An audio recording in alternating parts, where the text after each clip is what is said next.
Hi everybody, gonna do a thing today, gonna go through literally I think it's 12, 13, 14 speakers, tell you all about them, compare, contrast, and I'll give them marks out of 10, and at the end I'll probably say which ones I couldn't live without. So it's going to be fairly swift and concise, so it'll be coming thick and fast, the information. Okay, first speaker is coda. Early 70s, 2 drivers, simple crossover. This speaker will give you a big, well quite big for the size of it, but a big vocal, clean, airy sound. People are often impressed by these, more than actually even the LS35As initially, because they have a more of a mid-range orientation. These 2 drivers just hit the nail on the head. That means good, that's a good thing. There's a whole range of early 70s cadenza, concerto, chorale, coda, cantor, and more. Also the 104, which I consider to be mostly the best Kef doing their best work, you know. And after that, things kind of got patchy and stuff like that. They would then reuse this name, coda 2, I don't know, but multiple speakers then called coda, which is annoying and confusing for someone that, you know, I can't just say coda is good because there's about 5 of them and some of them are 10 years later or more. So, but this is quite a desirable small speaker. People like it. I quite like it. It's not the end of the world in detail. I'm giving it a 6 out of 10. Beovox 3800. Nice looking thing. Huge bass driver. 10-inch, 12-inch. Goodman's actually, that bass driver. What does this give you? Well, what do you think? Give you a bigger sound, you know, bigger bass interest. You are getting bass interest in these speakers, you know, and that's a bargain if you can pick up something like this with a big bass driver, 3-way, you know, pretty much a winner. Not sort of highly desirable and sort of big and heavy, so you probably, if you buy them, you have to go and get them, which brings the price down most times, yeah. These 2 drivers are okay. This is not like spectacular speaker, but it gives you scale. It is giving you scale, and no, I wouldn't say the most room filling. Some of the speakers coming up probably fill the room better with bass, but this ain't bad, and you've got bass interest that you don't really get in smaller speakers. The mid and the top is unremarkable, but okay, and it's not offensive. So you'll love the scale of this. They're giving you something. These speakers give you something, and that's what I've got to have myself. Give me something in abundance. What did I give those? I give those 7 out of 10. ELAC Debut 2.0 DB62/WN, Debut 2.0. What can I say about these speakers? I've already said everything I think about these speakers. They don't deliver anything in abundance. These speakers are ultimately uninvolving. You know, nothing will happen. You can't get involved. You won't enjoy yourself. There's no mid-range isn't great. Top end isn't great. Bass is quite big, but it's a bit thuddy and one-notey. It's just uninvolving. Just doesn't get you. There's nothing to get involved in. So, you know, all I could say is they look quite good. I actually thought that was veneer because it looks so good, but it isn't. It's just some wrap. Do you know what I mean? I feel stupid actually. I don't want to thinking that was veneer because these are only like 250 or 300 pounds, you know, but not giving you anything in abundance. Sorry, ELAC and Andrew Jones. And this is a Cantor, a super slim bookshelf speaker. This bass driver is the same bass driver we're going to see in a minute in the Paralab, which is miles bigger transmission line. So, you know, this bass driver can sort of deliver you something, but here it is in this really slim box. Now, at the time, Kef didn't have they either had this 8-inch or they had the B10 4-inch driver. So, you know, if they'd had a 5 or 6-inch driver, they would have probably used it. But they didn't have one, so they put that in. So there's the rub, there's the compromise. Simple crossover. I mean, lively thing, but a bit, you know, a bit chesty, a bit shouty in the mid-range, and, you know, just not super, no, just not really classy hi-fi. If you got the right amp and put these in the right position, you know, maybe against the wall, it might like that, boost the bass that way, or put them in corners, you probably get a fair performance out of them. But I still think you'd be struggling to get anything great out of them. So slightly compromised design from Kef, which most times weren't doing compromises most of the time.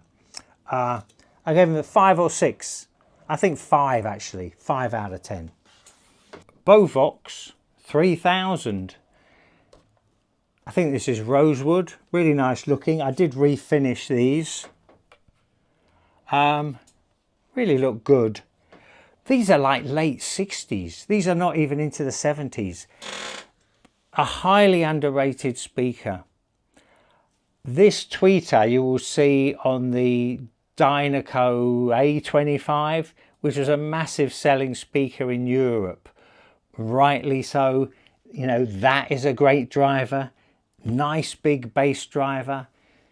Even a little cone super tweeter here. I really like these speakers. They always, when I look at them, I always think, oh, these speakers are so old, they can't be that good. But they can deliver pretty damn well. They have a kind of, you know, I would compare them to the LS35As, not in their detail or quality detail, but they have that kind of creamy feel. You know, if you know what the LS35 sounds like, there's just a creaminess, just a preciseness in the delivery. Everything's right. You know, we've got a big driver in the right size box. We've got a great tweeter with a big dome, and we've got another super tweeter here helping fill the space. These are one of the most surprising and best speakers, and actually I think I'm going to put them on right after I do this review. I mean, I've got so many speakers, I kind of, things get unheard for a year sometimes because I can't just keep, you know, can't play them all. But yeah, cone, paper cone, cutting, but still bassy, total winner. Everything's hitting the mark. Everything's, you know, it's one of those bang-on box drivers. Ding, ding, ding. Really like these speakers. 7 out of 10. And the Paralabs. I've forgotten the code number of these, but Paralab didn't make a lot of speakers. These were a huge surprise to me until I put them on with the right amplifier. And again, I have so many speakers, I kind of can't keep track of everything. But this is a transmission line design of all the speakers we're going to talk about, I'm talking about here. These deliver the most bass, interest, intrigue. I would say that word intrigue because you really start to see what the producer is doing with the song at the low levels, which you don't get with so many speakers. And this transmission line, you know, it affects the sounds going quite up high into the voices, just makes them deeper and the sound stage better.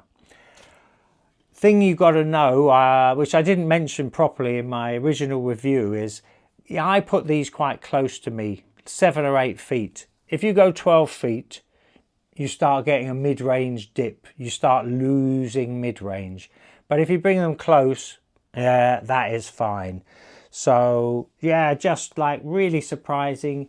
This driver is the same as the cantor, but not the same as the monitor audio coming up MA4, which has got a different magnet. But T27 always a winner. Cole Super Tweeter, which we see in multiple speakers here, I think. Really like these speakers. Always know it's going to be a really good time. You're going to hear things you don't normally hear, and you're going to want to play loads of records because they'll all sound different. You'll see into the sound much more than you do with most speakers. So an absolute joy. Such what did I put here? Completely, yeah. I made some good comment. I think they're the most entertaining. It's going to be good. As I put that, it's going to be good. You're going to enjoy yourself. It's real entertainment, these speakers. Bowers & Wilkins DM4s. This is such a class speaker. So much time and effort was put into this.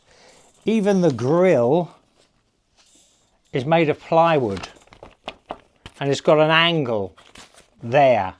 You know, attention to detail, lot of time, money. This speaker is a class act. I often use these speakers as a kind of reference. So if I'm testing speakers, I go, oh, let's put the DM4s on, see what they sound like compared to the other things. Mid-range and top end, really good. Just so good. Complicated crossover. These two tweeters are just such winners. Probably a bass light. It is bass light, but these will give you something in abundance. You can get seriously involved in these. The effort has gone in. A really involving class act. What did I give them? I gave them 8 or 9 out of 10. And we have beovox CX100. It's an aluminium box. That makes a difference, yes. That affects the sound. You can really tell. Pretty hard actually to articulate, but it leads to a detailed mid-range and a sweet sounding mid-range and a kind of and a bass that has a cutting edge but is generally sort of a bit balloon, can I say that? Like the cutting edge is there, but the real weight isn't there, which is not surprising from a tiny little box like this. These speakers are funny. If I compare them to other speakers directly, you might think, oh, these aren't that good. But I can live with these speakers because they'll just do a nice stuff in the mid. Even the top isn't super high or brilliant, but they're involving. They are involving. If you go to buy these speakers, watch out, because these foam drivers, foam surrounds, they always decay. So I refoamed these, and of course you have 4, so you know it's a bit of a performance to refoam them. But if someone is not showing you the drivers and they don't say it's been refoamed, you could well open these and this have all disintegrated completely. So this foam will never last from from when they were made, which is I think 90s, maybe late 90s to today, but the foam has always decayed. So if they haven't been refoamed, you're going to have to refoam them. But you know, can be a bargain and just look great. I mean, I hate to be swayed by looks, you know, but if it looks good and it sounds good, you know, I'm happy with that. You know, that's how, you know. These have special hooks that go in here to hold them onto the wall, and they have to be on the flat wall. I tried them out on stands. No good at all. No good at all. The whole sound balance is wrong and there's not enough bass. So people make special things to hook these on, which unfortunately you do really need. I tried to do it with a nail or a screw, but I couldn't. It's not as easy as you think. So you do have to buy those, but put them on the wall. It looks wicked. It looks like, you know, the height of 70. It just looks great. Looks great. So, but I do like them, even though I know as a direct comparison, they often would seem like there's something missing. But once you let these play for 10 minutes, you kind of forget that it hasn't got this sort of big bass impact, and I find them thoroughly enjoyable. There you go. Beovox CX100, 6/7 I gave them.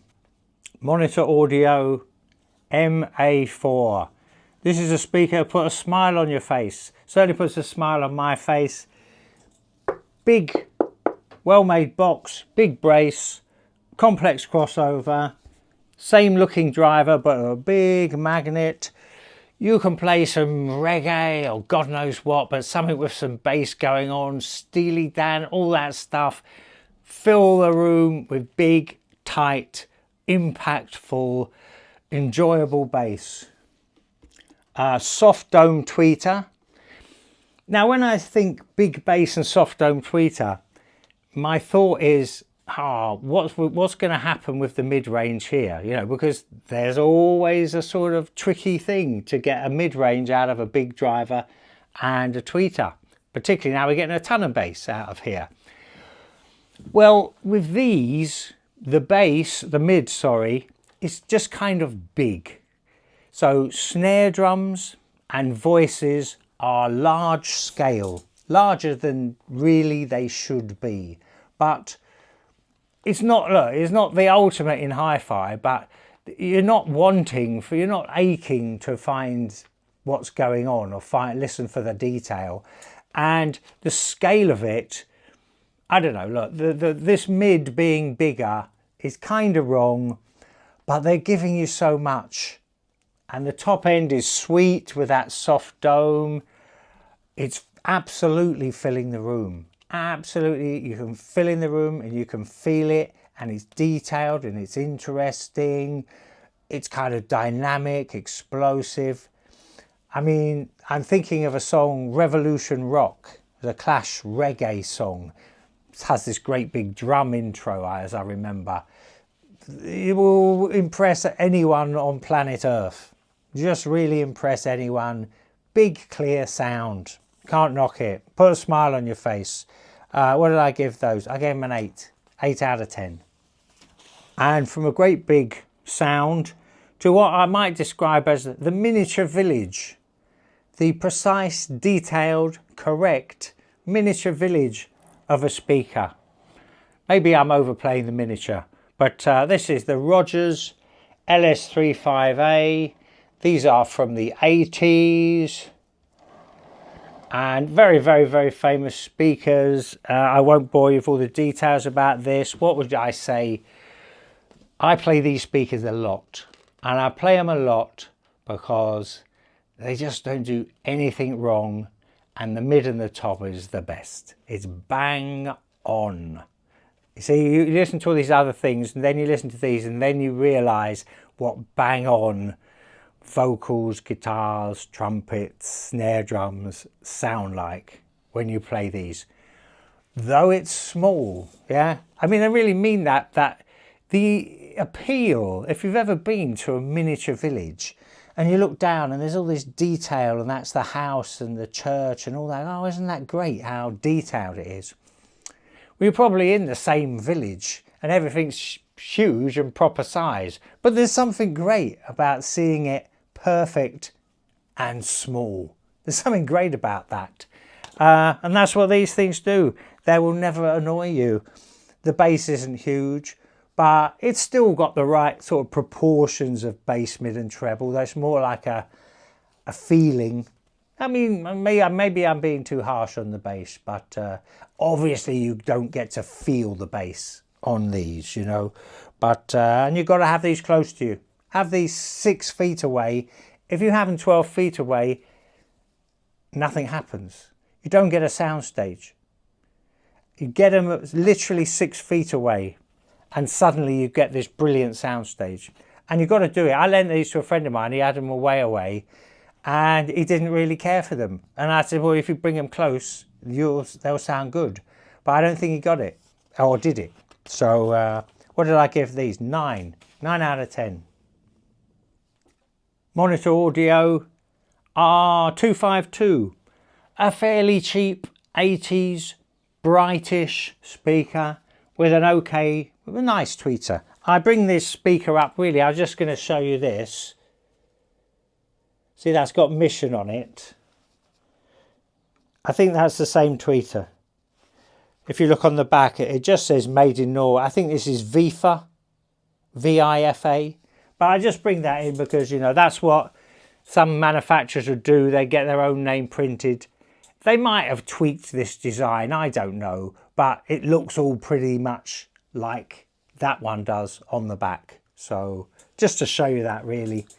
Don't much care for these speakers. They're okay. I mean, they give you something, a bit of mid and top. I was actually thinking of embedding these in concrete, making them into a concrete box. So adding, like putting them into a box and filling it up with concrete and pulling it out again. It's quite a tinny box, you know. And I thought I'd do that, and I tell you what, I bet you any money it'll be super unimpressive and dead sounding. But I thought I could do it because I don't really care for these speakers. They only cost 20 quid. Actually, there's a repair there too on the back. I've repaired it. beovox 75S. Yes, no, S75. Nice box. Rosewood, I think. I think that's rosewood. Aluminium trim, you know. Not too big a box really when you see the size of that driver, you know. When I see that I just think, oh, surely it would like to be in a slightly bigger box. But you know, anyway, this is how it works out in the world, doesn't it? There's probably a bigger box with this driver in from Bang & Olufsen. Now, these speakers are one of those speakers where you can pretty much look at them and work out what it's going to sound like, because you've got so much cone space doing the mid and the top end, and you've got a paper cone which is very light and sort of the cutting edges or the finer points are coming out nicely. So this is a massively airy sound. Of all the speakers that we've talked about today, the air is most alive in these things. Massively alive, which is a buzz. And it's interesting. You could say it's too much.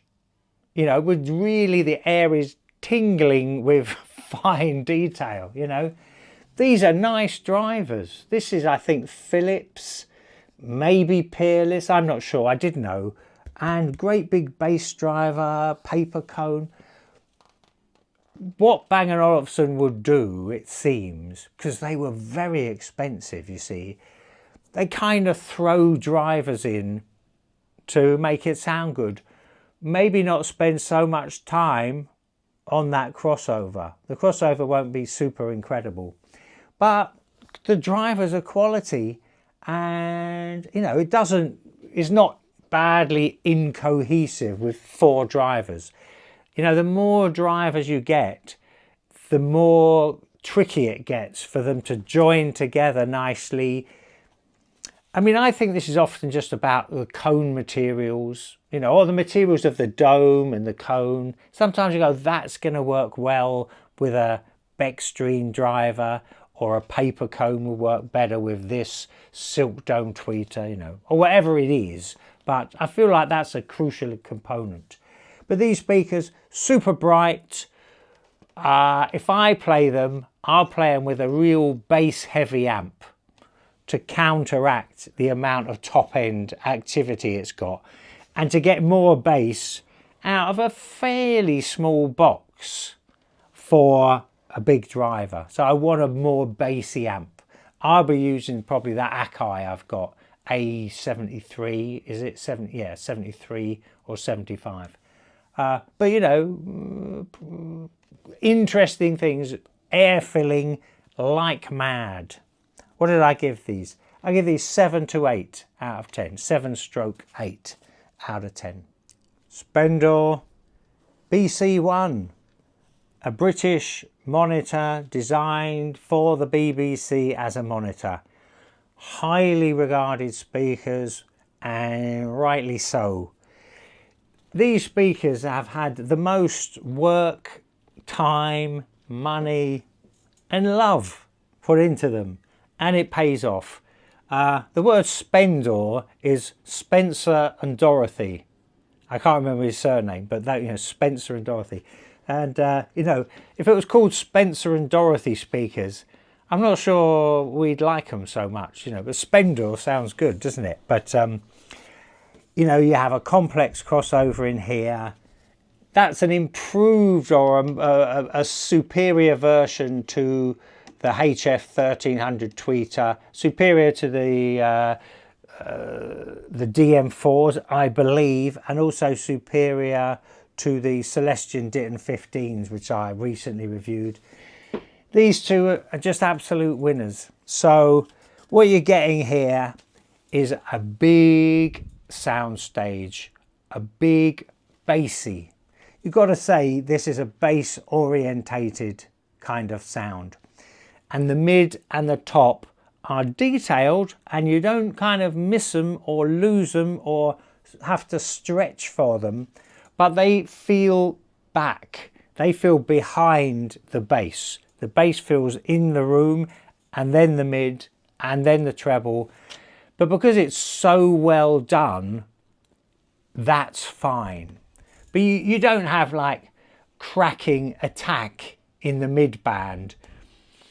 You might like to have that, say, with some punk rock, but you'll still get loads of mad attack in the bottom end. So, you know what I mean? But you do not get attack in the middle, but you do get accuracy.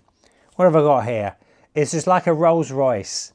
It's luxurious and it's gratifying. If my nan was here, she would say, lovely tone. You know, anyone would come in and go, oh, that's nice. Really obviously big and nice sound. As far as comparisons go, the Paralabs have more detail, intrigue, finer points of interest in the bass than these do, because they're transmission lines. Though these are pretty good, the monitor audios, MA4s, probably have the most bass, or similar to this. Similar, maybe the monitor is a tiny bit more impactful and just bigger and a bit fatter. But just trying to compare the bass subject with these speakers. But, you know, so much time and money was spent on these. This is how things get good. You know, talented people designing that crossover, designing everything, including the box and the size of the, you know, the thickness of this wood, going into absolute extreme detail. That's how you get great designs, and they've got to be talented people, you know. So of all the speakers, I would say this is the best. This is the best one. I'll give that 9 out of 10. So, okay, if I was to say which speakers have I got to keep, you know, going to a desert island or whatever way you want to look at it, where there better be electricity and an amplifier. But I would say the speakers I've got to have, and there's quite a few of them, is the Rogers LS35A, the Paralabs, and probably these. So Rogers LS35A, Paralab and the Spender BC1. I'm still going to keep a load of these other speakers. The speakers I would part company with would be the ELACs, the monitor audio, the KEF Cantor, possibly the KEF Coda. That's about it. The rest I will keep myself because I like them too much. Okay, thanks. Bye now.